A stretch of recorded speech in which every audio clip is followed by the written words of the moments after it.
We now have all 35 songs for Eurovision 2026. In some cases, we know quite a lot already about what we're going to see on stage in May. In other cases, we know absolutely nothing at all. In any case, it's an excellent opportunity to make some wild predictions based on incomplete information. Today, I'm going to make an early prediction on which 10 countries will see qualify from semi-final 1 and from semi-final 2, as well as the exact order that I predict those semi-finals will finish in. Quickly, before we begin, make sure to subscribe to the channel if you enjoy what I do here, and you can find all the details of my socials in the description as well. This is my full-time job, so if you'd like to support me in continuing my inane nonsense, there's details on how to do that as well. Now, to explain how this is going to work, first I'm going to go through each semi-final and essentially break things down into 4 categories. That's certain, probable, possible, and unlikely qualifiers. I'll explain who is where and why. Then I'll name my 10 qualifiers from each semi-final, as well as a full prediction of everyone's finishing positions. Bear in mind, we do have a lot of songs to get through, so we're going to have to move on at a quite considerable pace. And with that in mind, let's get off to the start with semi-final 1. We're starting with what in many ways is the least interesting category, which is the certain qualifiers. I've been deliberately as strict as possible with this. A country only goes here if I see no way under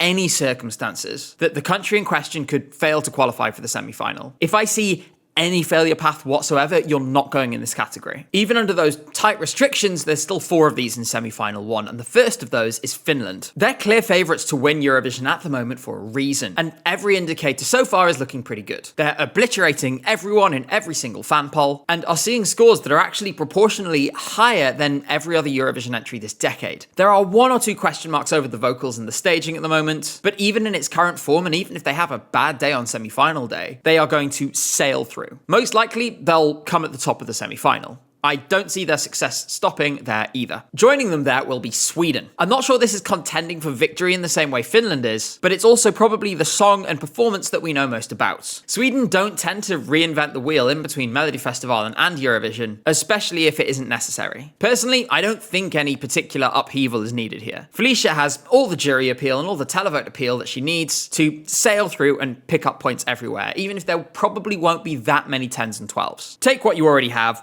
plunk it on the Eurovision stage, and watch it sail through. I really don't think there's any deeper thought needed. Unfortunately, Israel is still in the contest and will be in the final as well. This would probably qualify anyway, absent of any political circumstances, but everyone knows that their performance at the moment has everything to do with political interference and nothing to do with actual musical merit. The Israelis know this as well. They will never admit it, but deep down, they know that Eurovision will continue to be a beacon of their blatant and extreme insecurity and desperation to score any kind of perceived victory on an international stage. It's a pitiful and demeaning spectacle for the contest and for them, to be honest. But as embarrassing as it is, it's still somewhat effective and will continue this year, albeit probably not to the same heights we've seen in the last 2 years. It's shameless and it's embarrassing, and it's ethically totally unacceptable that they're even here. So to all of you who are mad that I'm boycotting Israel, there's your analysis. Moving on, the final 100% qualifier in this semi-final is Greece. I said in a recent video that trying to predict what the public will do is a bit like trying to read the tea leaves. And I do stand by that. The public are unpredictable. They swing wildly from genre to genre, and they have no regard for any kind of contest orthodoxy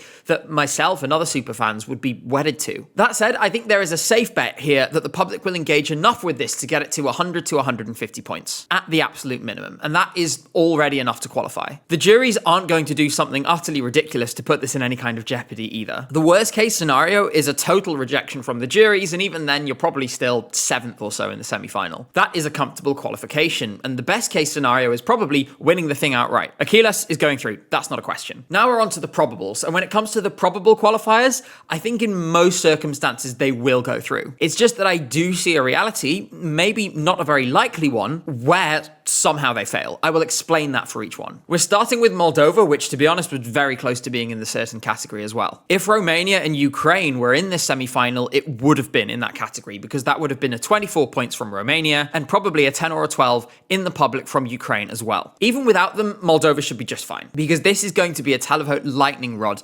everywhere and could genuinely, in a best case, be challenging to finish near the very top of that half of the voting in the final. They could certainly win the televote in this semi. The bigger challenge is with the juries. They have added some jury moments with vocals from both Satoshi and from Aliona Moon, but to be honest, I think even without these, they would probably get enough to go through. In my opinion, the worst case scenario for this from the public is 70, 80, 90 points. And that really means you only need a handful of jury points to ensure you go through. Since the floor for this is slightly lower than Greece, and because we can't totally rule out the juries utterly spurning this, there is this tiny little sliver in which it ends up finishing 11th in the semi. That's why it's improbable and not certain. But I think it's vanishingly unlikely that this doesn't qualify. Also in the probable category are Serbia and Croatia, both close to certain thanks to the best draw they could possibly have asked for, because they have both each other and Montenegro in this semi. Realistically, that probably means 30 to 40 points each in the bag right from the off. Croatia is in the stronger position here and also came very close to my certain category. This is a really dramatic song that emphasizes Lelek's group vocal. It's totally unique within the semi-final and doesn't have any kind of direct competitor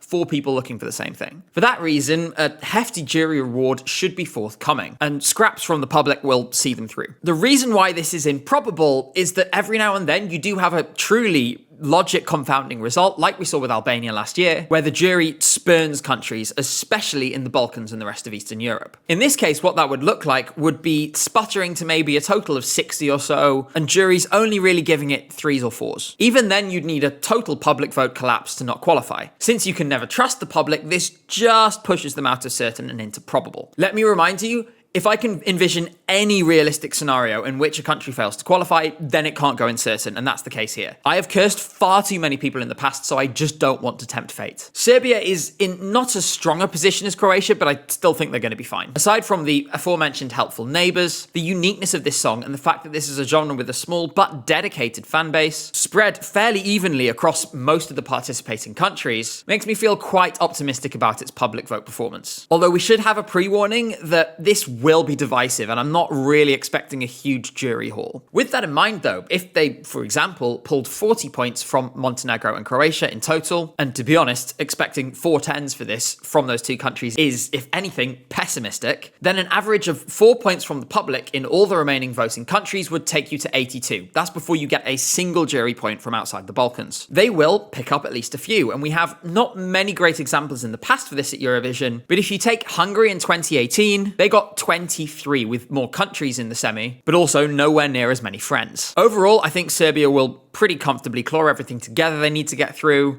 barring a total jury rejection and a significant underperformance with the public. Finally, in my probable is maybe the most controversial. That's Lithuania. I have a history of outrageously overly optimistic predictions when it comes to this country, from my admittedly non-sober dark horse to win tweet from last year, to saying that they were the second most likely country to win that had never won the contest before, behind Poland. We'll come on to them later. This song hasn't really connected with Eurofans as far as I can tell. It's not pulling up any trees on the Eurovision scoreboard, for example, though we should say that that tends to overrepresent certain genres and underrepresent others. That overrepresentation certainly doesn't include avant-garde pop with opera breaks. With all that in mind though, I think Lithuania has several reasons to be optimistic, especially when it comes to the juries. Lion Seeker has an incredible voice, and over the course of this 3 minutes, they do a lot with it. This is original, it's well performed, it's visually striking, and it is high quality. The jury should reward that fairly well, and this will have some public appeal. It landslid the public vote in its selection, which is hopefully a good sign. We should say as well that this is really divisive. A lot of people are going to hate this, but it's much better to be hated by most and liked enough for voting by a few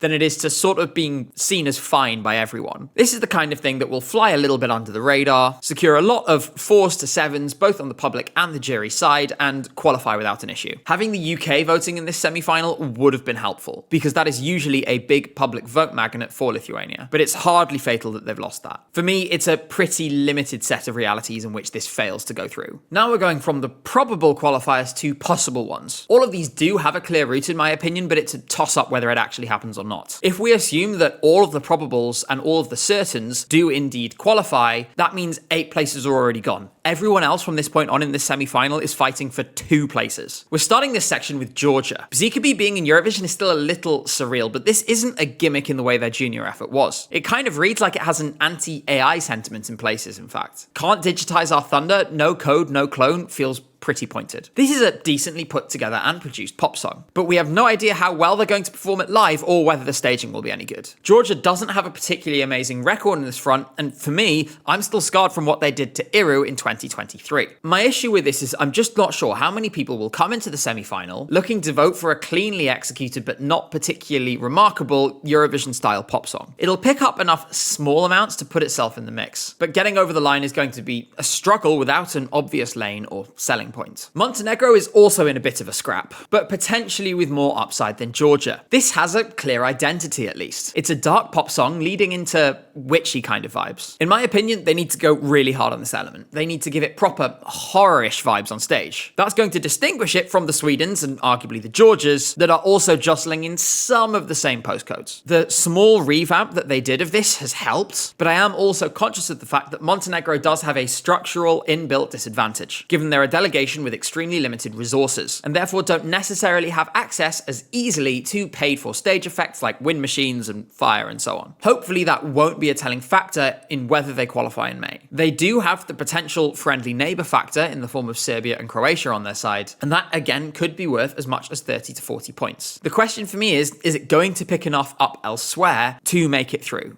My instinct at the moment is yes, just, but it will be close. My next possible is maybe controversial, and that's Portugal. I'm trying not to allow my judgment to be clouded here by the fact that I do love this song, mostly because it reminds me of my fiance, but this is so different compared to everything else in the semi-final. And that gives it a potential lane to qualify, especially with juries now returning to this stage. It won't matter if 90% of people find it too slow and too boring to pick up their phone. If enough people and enough jurors find this to be a breath of fresh air from how bombastic everything else is, then it could find its way through. Unlike some of the songs that are still to come in this semi, this has the quality to cause a shock and go through. Another one in a similar position and just clinging on to the possible category is Belgium. It may sound exactly like No Rules by Alice Merton, but it does have some hope here. If it's really well executed, I can imagine a jury-led qualification, since it isn't almost contemporary sound. And in a Eurovision context, that feels right up to date. That said, I'm really not optimistic about this, and I'm struggling to see what the appeal would be to get it to the 100 points or whatever it needs. Now we're on to the unlikely category. You can never rule anyone out, but these songs are, in my opinion, up shit creek without a paddle, and most likely won't be making their way through. First here is Poland. Alicia has finally made it to the Eurovision stage, 6 years after she was originally meant to. On a personal level, I'm really happy for her because she does deserve this moment. She's now earned it twice. When it comes to the song, however, I just feel it's disjointed, it lacks mass appeal, and contains some artistic choices that I don't really understand. I'm not sure how well the rapping is going to come across on stage in particular. It has lots of big notes, but the juries won't just start throwing points at you because you hit them. I could be wrong, of course, but for me at the moment, this one is nowhere close. That said, it's still clear of the bottom two in this semi. Estonia has somehow avoided the fate of being the worst song in Eurovision this year, because Too Epic to Be True at least has a little bit of nostalgia appeal. With that in mind though, I cannot see that being particularly widespread either to juries or the public. It's not been performed particularly well so far and simply isn't of high enough quality to evoke the kind of good nostalgia feelings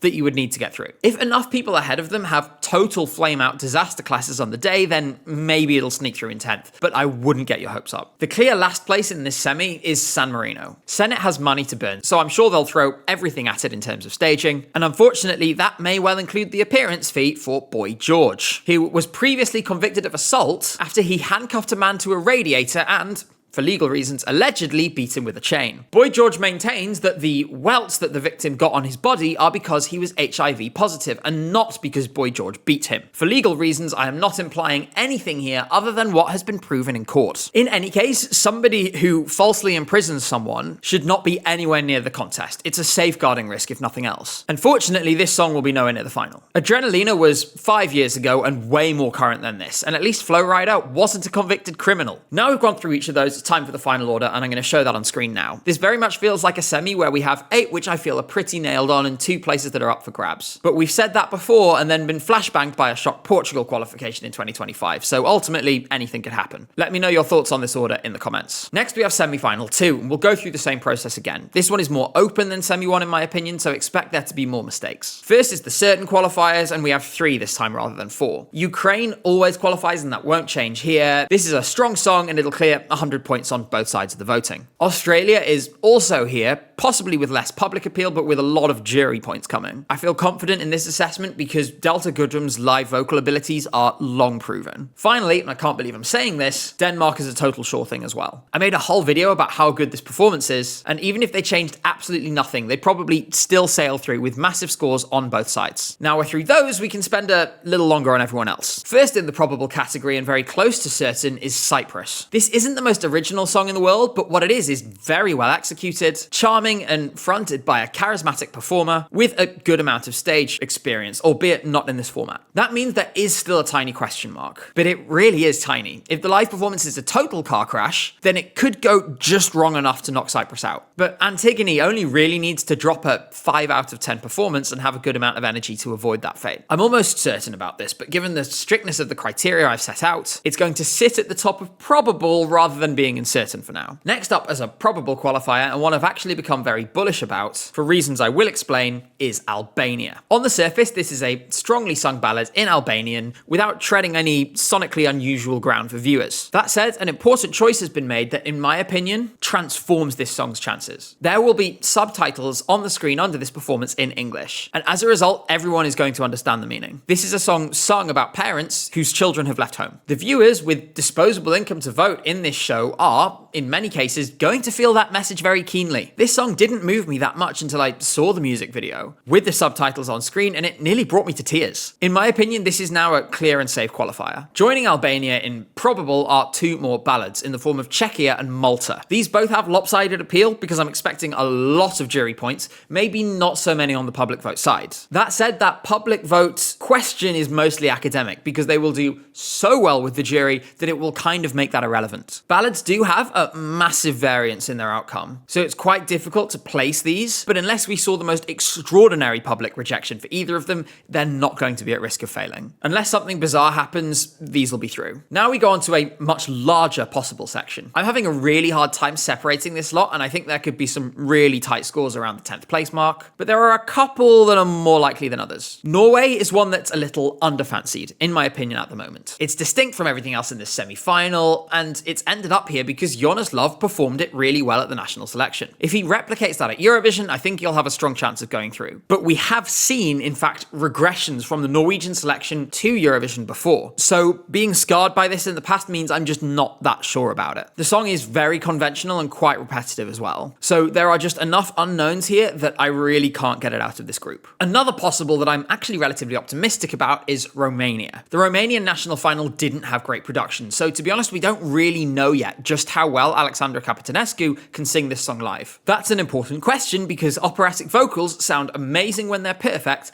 and absolutely diabolically awful the second they go even slightly off. The signs are good, but it really is live or die on the basis of that. No pressure. The other wild card here is what the media discourse around this song is. We've already had some debate over the title and the meaning underlying this song, to the point that Alexandra has had to put out a statement on Instagram clarifying it. We talked a bit about this on my live stream last week, but in general, I think it's probably best to start from a point of understanding and compassion, regardless of our own individual impressions of this song. I think Alexandra is totally genuine about the meaning of this song and what she's trying to say with it. On the other hand, I really appreciate the perspectives that I've heard privately from people who've approached me to tell me why they feel differently about it. Given the nature of what this debate focuses around, which is non-consensual choking in a sexual context, and given the fact that that predominantly affects women, I'm feeling increasingly hesitant telling people what to think about this, beyond simply showing what Alexandra says herself and then encouraging people just to be compassionate. Going forward, that is kind of how I'm going to approach this song in general. Basically, I want to give everyone the benefit of the doubt. In any case, in the context of qualifying versus not qualifying, controversy often drives scores up rather than down. So in a bizarre way, if this did end up being a big storm, it could end up doing better rather than worse. Only time will tell. Bulgaria is another possible qualifier, and it's one I don't really know what to make of. It's catchy and it's well produced, but it also kind of feels like the entire song